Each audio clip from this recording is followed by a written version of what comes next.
பத்மாவை பார்த்த மாத்திரத்திலேயே கல்யாணம் செய்து கொண்டு அவளுடன் குடும்பம் நடத்த வேண்டுமென்று தோன்றியதில் வியப்பு ஏதுமில்லை. பார்க்க உயரமாக கொஞ்சம் வெளுப்பாக தோற்றமளித்தாள். நான் அணிந்திருப்பது போல அவளும் கண்ணாடி அணிந்திருந்தாள். பிரசுரமான என் முதல் கதையை பாராட்டி என்னுடன் நட்பை துவங்கியவள். என் முதல் கதை ஒரு சிறு பத்திரிகையில் பிரசுரமாகி இருந்தது. பத்திரிகையின் 100 சந்தாதாரர்களில் பலர் என் அலுவலகத்தைச் சேர்ந்தவர்கள். ஒரு நாள் ஜெகன் என்னை தொடர்பு கொண்டு அவன் பணிபுரியும் பகுதிக்கு வர சொன்னான். 2வது மாடியிலிருந்து 5வது மாடியில் இருக்கும் அவனிடத்திற்கு சென்றேன். அப்போதுதான் பத்மாவின் அறிமுகம் எனக்கு கிட்டியது. பத்மா ஜெகன் பக்கத்தில் உள்ள இருக்கையில் அமர்ந்திருந்தான். கையில் என் கதை பிரசுரமான சிறு பத்திரிகை. சம்பிரதாய வணக்கத்துடன் அறிமுகம் முடிந்து நான் ஜெகனுடன் பேசிக் கொண்டிருந்தேன். பத்மாவை பார்த்த திகைப்பு என் மனதிலிருந்து மறையவில்லை என்பதை ஜெகன் உணர்ந்திருக்கலாம். எங்கள் பேச்சின் நடுவில் உங்க செருப்பு நன்றாக இருக்கிறது என்றாள் பத்மா. எதிர்பாராத விதமாக நான் திகைத்து போய் என் செருப்பை பார்த்தேன். நான் அணிந்திருந்தது பழைய செருப்பு. அதை பார்த்தால் பாராட்டும்படி தோன்றாது. பத்மா சிரித்தபடியே உங்க கதையை சொன்ன என்று சொன்னாள்.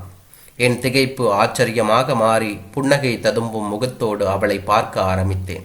பிரசுரமான என் முதல் சிறுகதையின் தலைப்பு செருப்பு என்பது எப்படி எனக்கு மறந்தது என்று தெரியவில்லை. ஆனால் என் முதல் கதையை நான் சிறப்பாக எழுதவில்லை.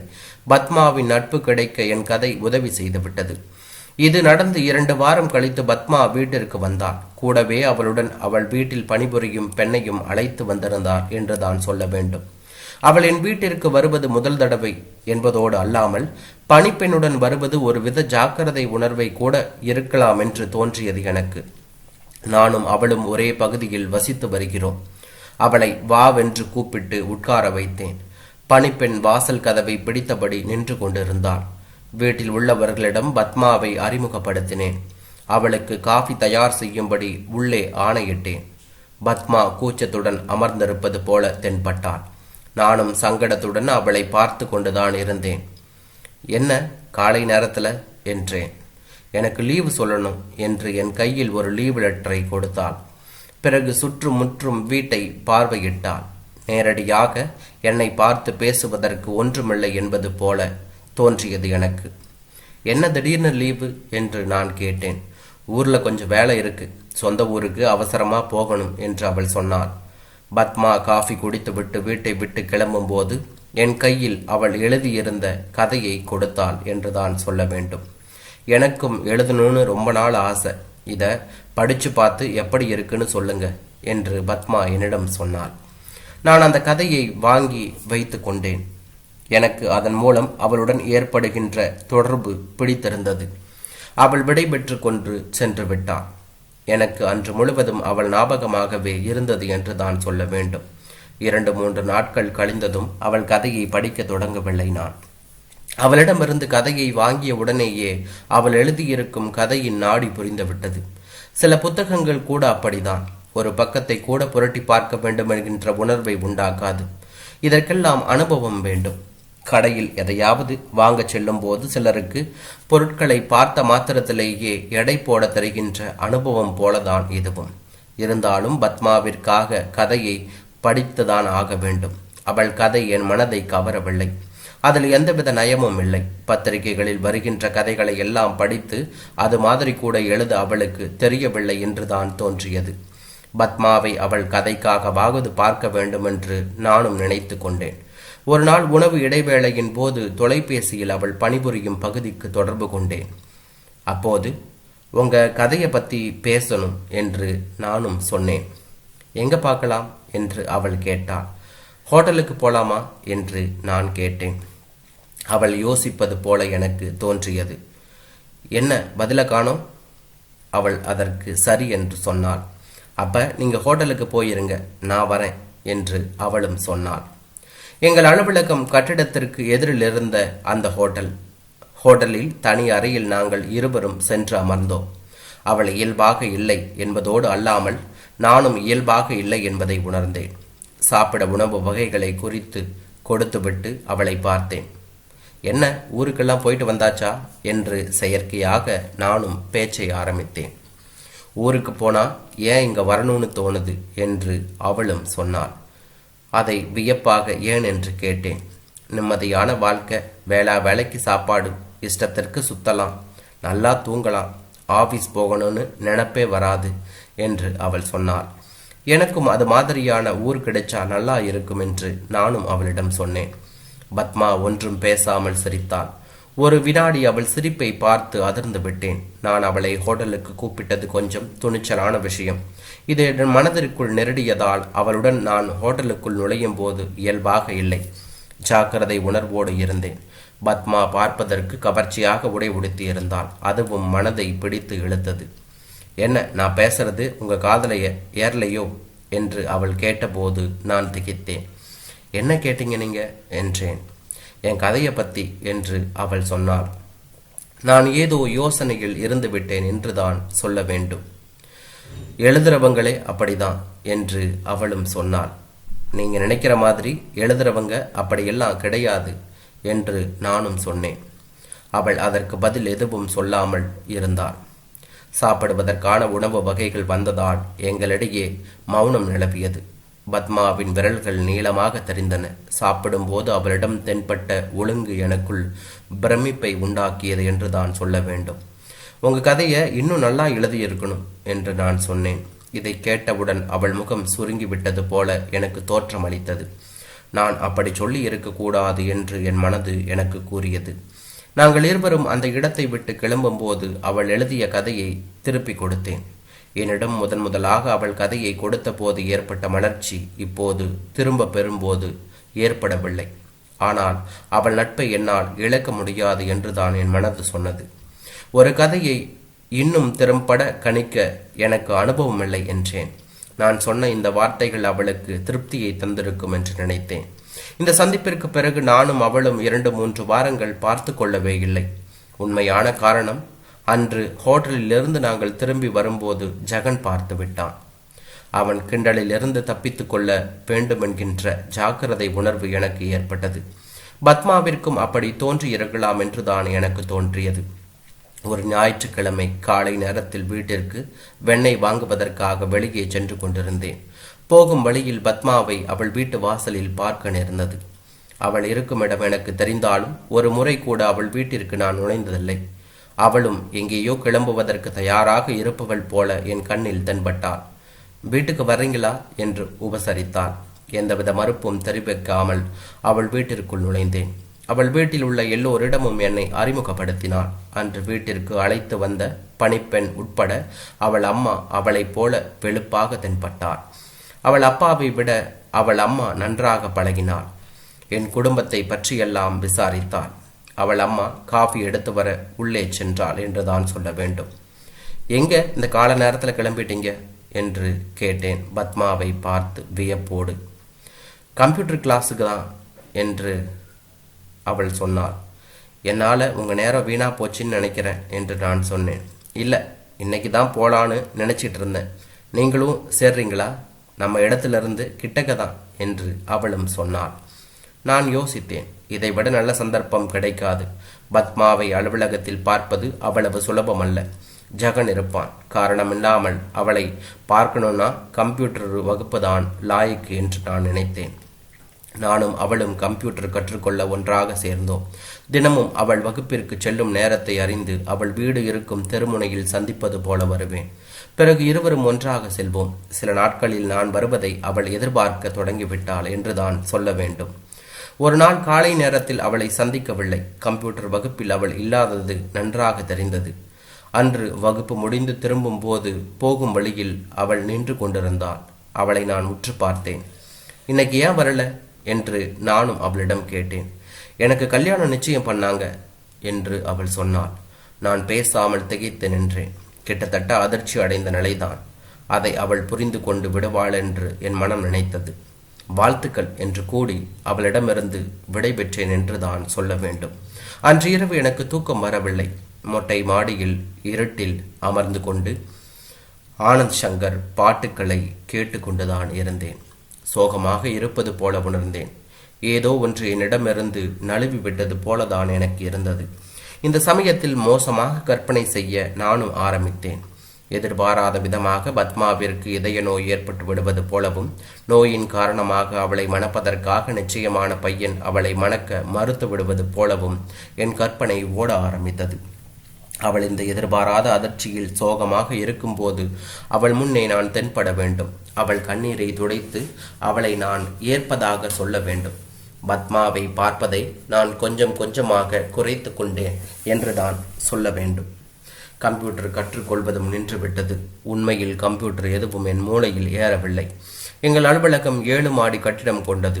ஆயிரக்கணக்கானவர்கள் பணிபுரியும் இடத்தில் நானும் அவளும் ஏதோ ஒரு மூலையில் இருப்போம்.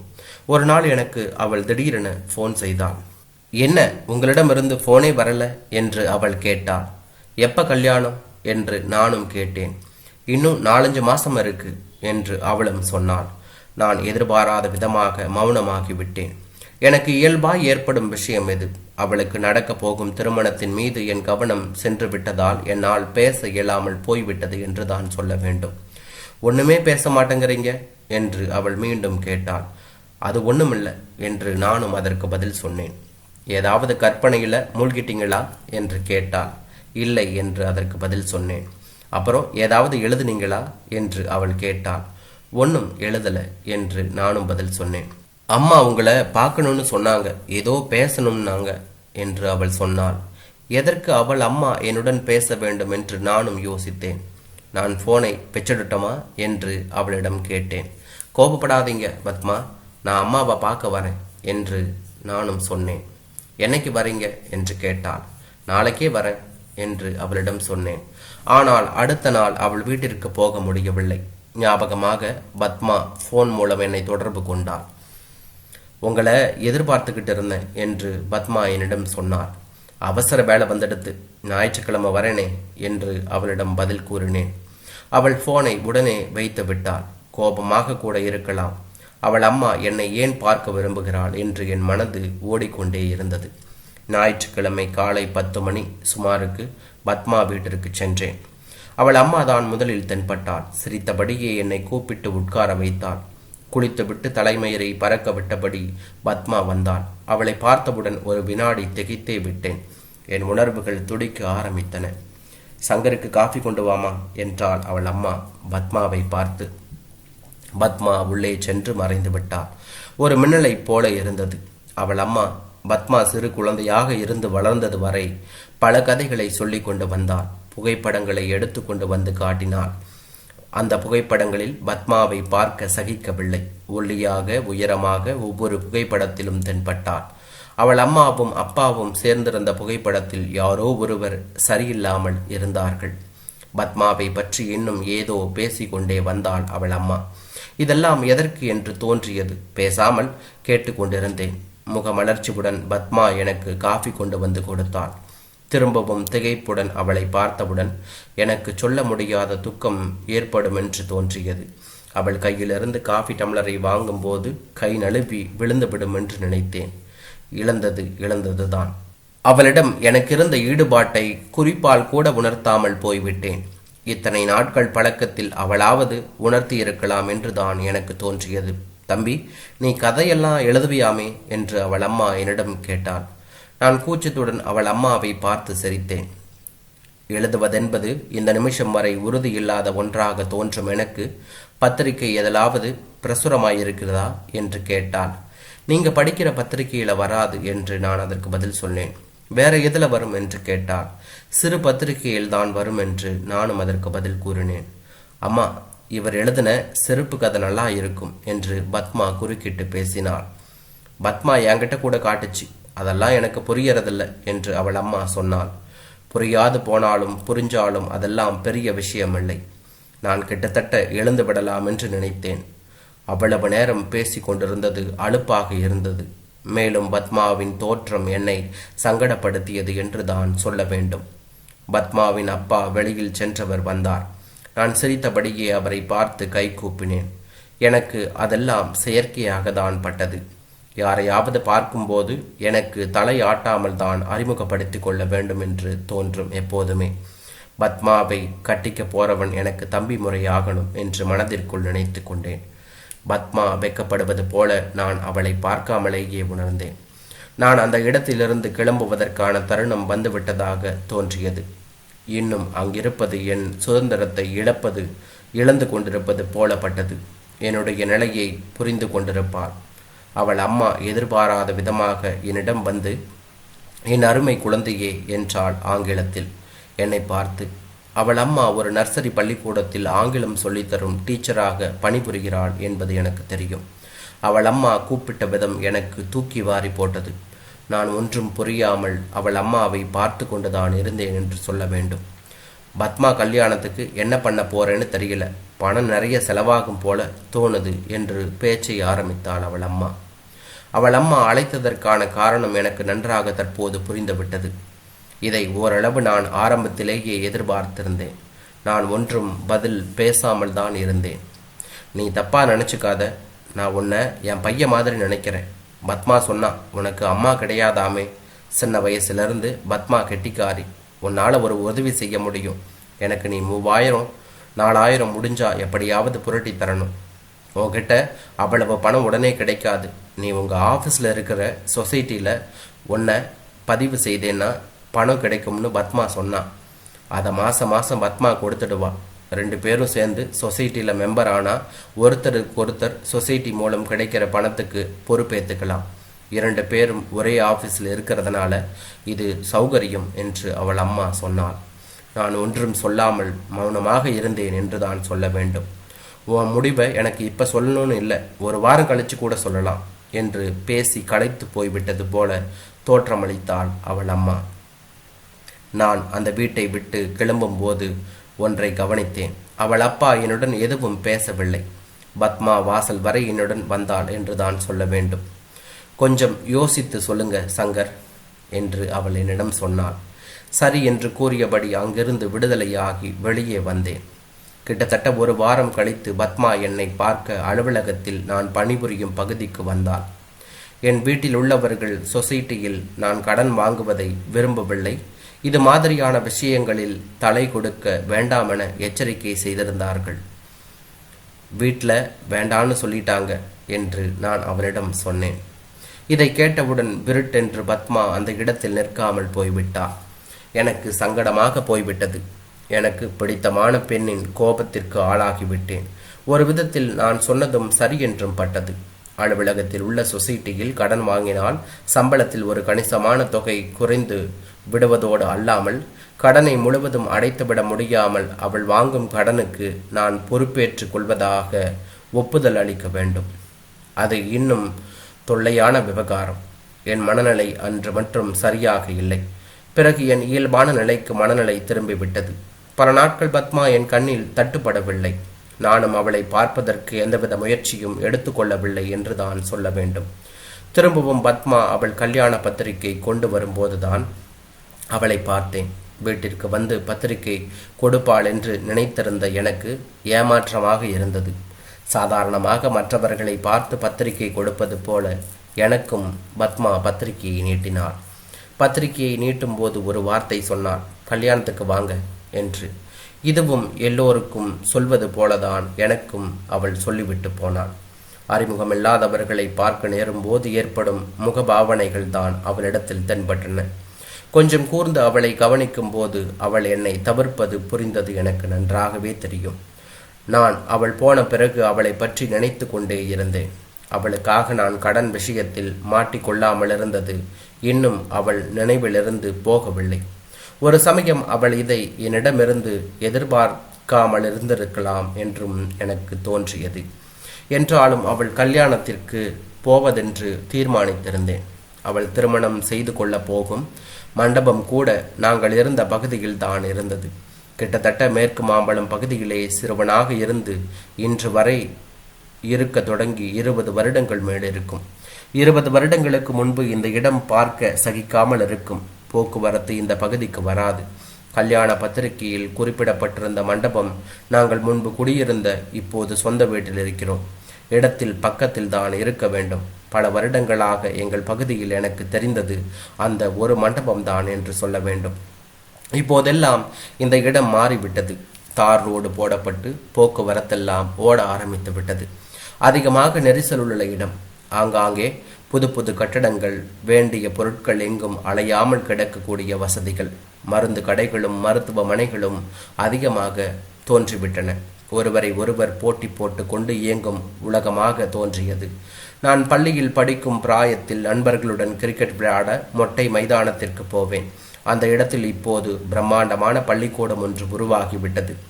தினமும் உடற்பயிற்சி செய்து கொண்டிருந்த இடத்தில் நைட் கிரிக்கெட் விளையாடுகிறார்கள். எப்போதும் அந்த இடத்தில் அரசியல் கூட்டமும் நடைபெறும். ரயில்வே ஸ்டேஷன் ஒட்டியுள்ள தெருவில் மழை காலங்களில் நடக்கவே முடியாது. சேறு படிந்திருக்கும் குறுகலான அந்த தெருவில் நெரிசல் அதிகம். இப்போது அங்கு உள்ள கடைகள் அப்புறப்படுத்திவிட்டு தெருவை அகலப்படுத்தி விட்டார்கள் என்று தான் சொல்ல வேண்டும். பத்மாவின் கல்யாணத்திற்காக விடுமுறை எடுக்க வேண்டாம் என்று நினைத்திருந்தேன். நான் கல்யாணத்தன்று சீக்கிரமாகவே வீட்டை விட்டு கிளம்பி விட்டேன் என்று தான் சொல்ல வேண்டும். முதல் நாளே அலுவலகத்திற்கு 1 மணி நேரம் தாமதமாக வர அனுமதி பெற்றிருந்தேன். முகூர்த்த நேரம் சீக்கிரமாகவே ஆரம்பித்ததால் சரியாக அந்த நேரத்திற்குள் அங்கு போக இயலவில்லை என்னால் என்றுதான் சொல்ல வேண்டும். கல்யாண மண்டபத்திற்குள் நுழைந்தவுடன் கூட்டமே இல்லை. என்னை வெறும் நாற்காலிகள் வரவேற்றன. நுழைவாயிலில் நின்று கொண்டிருந்த 2 சிறுமிகள் என் மேல் பன்னீர் தெளித்தார்கள். சந்தனத்தை கையில் பூசிக்கொண்டு உள்ளே திரும்பினேன். ஒருவர் என்னை பார்த்தபடியே வாங்க சார், வாங்க என்று உபசரித்தார். நானும் அவருடன் நடந்தேன்.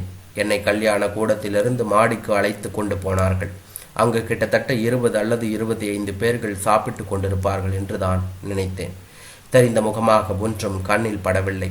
ஒரு சமயம் அலுவலகத்திலிருந்து இன்னும் யாரும் வரவில்லை போலிருக்கிறது என்று நானும் நினைத்து கொண்டேன். இந்த கல்யாணத்திற்காக அவசரப்பட்டு வந்துவிட்டதாக எண்ணி வருந்தினேன். டிஃபன் சாப்பிடும் இடத்திற்கு அழைத்து வந்து என்னையும் டிஃபன் சாப்பிட உட்கார வைத்தார்கள். நானும் டிஃபன் சாப்பிட்டேன்.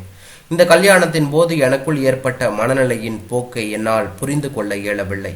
எனக்கும் பத்மாவிற்கும் ஏற்பட வேண்டிய திருமணம் அப்படி நடக்காமல் போனதால் ஏமாற்றம் தரக்கூடிய ஒன்றாக மாறிவிட்டதாக எனக்கு தோன்றியது. அப்படி ஒரு நிகழ்ச்சி நடந்திருந்தாலும் சாதாரணமாக திருமணம் எல்லோருக்கும் நிகழக்கூடிய ஒன்றுதான். ஆனால் நான் எதையோ எதிர்பார்த்து பழகக்கூடிய பத்மாவாக அவள் எப்படி மாற முடியும்? நான் கடன் தர இயலாது என்று கூறியதிலிருந்து அவள் போக்கில் தென்பட்ட மாறுதல்கள் என்னை சங்கடத்திற்கு உள்ளாக்கிவிட்டன. அவளுக்காக அவள் எனக்கில்லை என்று ஆன பிறகு என்னிடமிருந்து இயல்பாக கலன்று கொண்டாள். கல்யாண கோலத்தில் அவளை பார்க்க வேண்டுமென்று வந்திருக்கும் நான் காரணமில்லாத படபடப்புகளுக்கு ஆளாகி இருந்தேன். அந்த கோலத்தில் அவளை மட்டும் வெகு சீக்கிரத்தில் பார்த்துவிட்டு திரும்பிவிட வேண்டும் என்று நினைத்திருந்தேன். நல்ல காலம், இதுவரையில் என் கண்ணிற்கு அவள் அம்மா தென்படவில்லை. எல்லோரும் புதியவர்களாக இருந்தார்கள். ஒருவர் கூட எனக்கு அறிமுகமான அல்லது பழக்கமான ஒருவராக என் கண்ணிற்கு தென்படவே இல்லை. ஒரு வழியாக நான் டிஃபன் சாப்பிட்டு விட்டு கீழே இறங்கி வந்தேன். என்னை மாடிக்கு அழைத்து கொண்டு போனவர் கீழே காத்திருந்தார். அவர் என்னை பார்த்தவுடன் ஓடி வந்தார். நானும் பக்கத்தில் நின்றேன். கல்யாணம் எங்கே நடந்தது என்று நான் அவரை பார்த்து கேட்க அவர் என்னை உள்ளே அழைத்து கொண்டு போனார். பத்மாவை பார்க்கும் ஆவலுடன் எனக்குள் ஏற்பட்ட படபடப்புடனும் நான் காணப்பட்டேன். நான் நிமிர்ந்து பத்மாவை பார்க்க எத்தனித்த போது எதிர்பாராத விதமாக மின்சாரம் தாக்குண்டது போல மாறிவிட்டிருந்தேன்.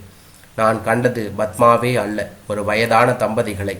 மாலையும் கழுத்துமாக சிரித்தபடியே அவலட்சணமாக காட்சியளித்தார்கள். அவர்கள் என்னை பார்த்ததும் சிரித்தார்கள். திடுக்கென்று எனக்கு அவர்கள் பக்கத்தில் போவதற்கு அருவருப்பாக இருந்தது. எப்படி இந்த தவறு நிகழ்ந்தது? நான் உடனே வெளியே வந்துவிட்டேன். என் படபடப்பு அடங்கவில்லை. வாசலில் போடப்பட்டிருந்த நாற்காலி ஒன்றன் மீது நான் தொப்பென்று விழுந்தபோது எனக்கு டிஃபனுக்கு அழைத்து கொண்டு போனவர் என் அருகில் வந்தார். நான் என் அதிர்ச்சிகளை அவரிடம் காட்டாமல் வலிய புன்னகையை வரவழைத்து கொண்டு அவரையே உற்று பார்த்தேன். நமஸ்காரம் பண்ணிட்டீங்களா என்று அவர் கேட்டார். நான் வெறுமனே தலையாட்டினேன். அவர் திருப்தியுடன் தள்ளிப்போய் நின்றார். டிஃபன் சாப்பிட்ட கும்பலில் இருந்த ஒவ்வொருவரும் உள்ளேயும் வெளியேயும் வந்த வண்ணம் இருந்தார்கள். எனக்கு என்ன செய்வது என்றே புரியவில்லை. எனக்கு தற்போது ஏற்பட்ட சங்கடம் எப்படியாவது இந்த இடத்தை விட்டு ஓடிப்போக வேண்டும் என்பதுதான் இருந்தது. ஆனால் என்னை டிஃபன் சாப்பிட அழைத்து கொண்டு போனவர் தூரத்தில் நிற்பது போலப்பட்டது. அவர் பார்க்காத தருணத்தில் ஓடிப்போய் விட வேண்டும். ஆனால் அவர் நகர்வதாக தெரியவில்லை. தூரத்திலிருந்து என்னை நோட்டம் விடுவது போல கூட எனக்கு தோன்றியது. மெதுவாக நகர்ந்து போய்விடலாம். பெரிய தர்ம சங்கடத்தில் அல்லவா மாட்டிக்கொண்டு விட்டேன். பாவி மனுஷன், நகர்வதாக காணோமே. அவர் பார்க்காத சமயத்தில் நான் அவரை பார்க்க ஆரம்பித்து அவரும் என்னை அதுபோல பார்ப்பதாக உணர்ந்தேன். இந்த சமயத்தில் தான் சமயோஜிதமாக நடந்து கொள்ள தெரிய வேண்டும். தவறுதலாக இந்த கல்யாணத்திற்கு வந்து மாட்டிக்கொண்டதாக யாரிடமும் காட்டிக்கொள்ளக்கூடாது. அவர் வேறு பக்கம் திரும்பும் சமயம் பார்த்து பொறுக்க முடியாமல் எழுந்து விட்டேன். நான் நிற்பதை பார்த்து அவர் என்னிடம் ஓடி வந்தார். நானும் அவரும் தேவையில்லாமல் ஒருவரை ஒருவர் பார்த்து சிரித்து கொண்டோம் என்று தான் சொல்ல வேண்டும். இன்னும் என் நண்பர்கள் வரவில்லை என்றேன் மழுப்பலாக அவரிடம். அப்படியா என்று அவரும் கேட்டார். வாசல்ல போய் பார்க்கட்டுமா என்று கேட்டேன். பாருங்களேன் என்று அவரும் சொன்னார். நான் வாசலுக்கு வந்தேன். அவர் அசையாமல் தான் அந்த இடத்தில் நின்றிருந்தார். தெருவை அடைந்த போது யாரையோ எதிர்பார்த்து நிற்பது போல நடக்க ஆரம்பித்து கல்யாண மண்டபம் தாண்டியவுடன் ஓட்டமும் நடையுமாக வர ஆரம்பித்து விட்டேன். என் காரியம் எனக்கே சிரிப்பை மூட்டியது. அந்த தெருவை ஒட்டிய பிரதான சாலையை அடைந்த போது ஒரு முறை கல்யாண மண்டபத்தை நோட்டம் விட்டேன். யாரும் என்னை கவனிக்கவில்லை. கல்யாண மண்டபம் என் பார்வையிலிருந்து மறைந்த பிறகுதான் எனக்கு மூச்சு வந்தது. அவசர அவசரமாக பத்மா கொடுத்த கல்யாண பத்திரிகையை பையிலிருந்து எடுத்து பார்த்தேன். வேறு ஒரு தெரு பெயர் குறிப்பிடப்பட்டிருந்தது. எனக்கு திகைப்பாக இருந்தது. புதியதாக இங்கே எப்படி இன்னொரு கல்யாண மண்டபம் முளைத்தது என்று நான் அறிந்த வரையில் இந்த பகுதியில் ஒரு கல்யாண மண்டபம்தான். இதில் உறுதியாக அப்போதும் இருந்தேன். கல்யாண பத்திரிகையில் குறிப்பிடப்பட்டிருந்த சரியான மண்டபத்திற்குள் நுழைந்த போதுதான் ஒன்று புரிந்தது. என் கூட பள்ளியில் படித்த நண்பனின் வீடு கல்யாண மண்டபமாக மாறிவிட்டிருக்கிறது என்று. தெரு பெயரை கவனிக்காமல் விட்டது எவ்வளவு பெரிய தவறு. கல்யாண மண்டபத்தின் பெயரும் என் ஞாபகத்தில் வரவில்லை. கல்யாண மண்டபத்திற்குள் ஒரே கூட்டமாக இருந்தது. அலுவலகத்திலிருந்து அதிகம் பேர்கள் வந்திருப்பதாக தோன்றியது. பத்மாவின் அம்மா தூரத்தில் பேசி கொண்டிருந்தாள். உள்ளே வாவென்று கூப்பிடக்கூட வாசலில் யாருமில்லை. பத்மாவை பார்க்க முடிந்தது. பட்டு புடவையில் ஜொலித்தாள். அவளை சுற்றி அவளுடன் பழகும் அலுவலக பெண்மணிகள் பட்டு புடவைகளின் கனத்துடன் அவர்களுடைய கனத்தையும் சேர்த்து சுமப்பது போல நின்றிருந்தார்கள். அலுவலகத்தில் என்னுடன் பணிபுரிபவன் என்னை கண்டு கொண்டான். நான் அவனை பார்த்தேன். சாப்பிட்டையா என்று அவன் என்னிடம் கேட்டான். ஆயிற்று என்று பதில் சொன்னேன். இப்பதான் நீ உள்ளே நுழையிற, அதற்குள் எப்படி சாப்பிட்டிருப்ப என்று அவனும் கேட்டான்.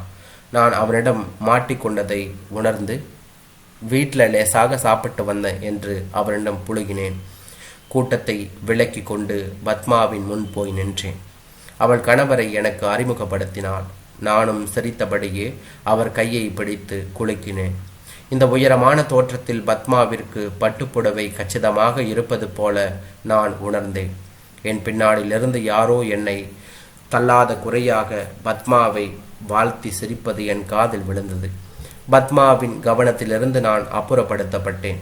யாரிடமும் சொல்லாமல் நான் அங்கிருந்து நகர ஆரம்பித்தேன். யாரும் என்னை சாப்பிட உபசரிக்கவில்லை. பத்மாவின் அம்மா யாருடனோ பேசி கொண்டு இருந்தாள். அவள் பார்வையில் தென்படும்படியாக நான் இருந்தாலும் அவளுக்கு என் ஞாபகம் வராது. மண்டப வாசலுக்கு வந்தவுடன் யாரோ பை கொடுத்தார்கள். வாங்கி கொண்டு வேகமாக அலுவலகம் நோக்கி நடையை கட்டினேன் என்றான்.